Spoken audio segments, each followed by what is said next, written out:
reference in the War Powers Resolution. Sometimes these war power notifications are classified, sometimes they aren't. In this case, if one is necessary, and if our lawyers determine that it is necessary, I would anticipate that it's something we likely would be able to release publicly. So stay tuned. Stay tuned. That was the suggestion to the news media earlier today from the White House. And then, within the last hour, came that official notification from the White House to Congress that, quote, U.S. military forces had commenced targeted airstrike operations in Iraq. But what about Congress? What is their reaction to how the President of the United States has now decided to engage the military in Iraq? Well, members of Congress, of course, are away from the Hill and back in their home districts for the whole month. And most of the reaction we've heard from them today, even from Republicans, has actually been supportive. But there are also voices that are again warning against getting mired in a long campaign. Both the Connecticut senators, both of them Democrats, they weighed in today with skepticism.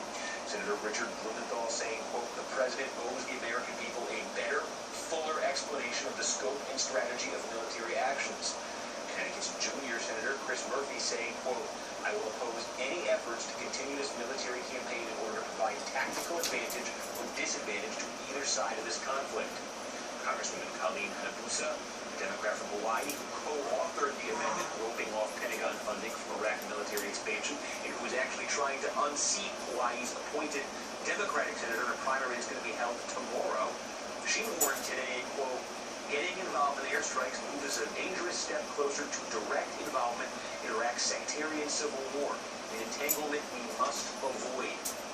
And the strongest voice of caution today belongs to Congresswoman Barbara Lee, the only member of Congress to vote against authorizing military force after the 9/11 attacks. She said today, quote, while the President has existing authority to protect American diplomatic personnel, I remain concerned about U.S. mission creep in Iraq and escalation into a larger conflict, which I oppose.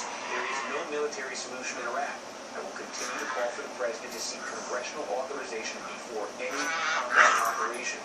For too long, Congress has abdicated its constitutional role in matters of war and peace. The President should come to Congress for authorization of any further military action in Iraq. So there are two key dates for you. Next Wednesday, it will mark 60 days since President Obama committed limited American ground forces to Baghdad. And then 60 days from today, which is sometime in early October, 60 days from today, when the President authorized airstrikes against ISIS in northern Iraq. Okay, Mosey. Democrats generally don't want the United States re-engaged militarily in Iraq. Republicans generally don't want President Obama exerting his executive authority.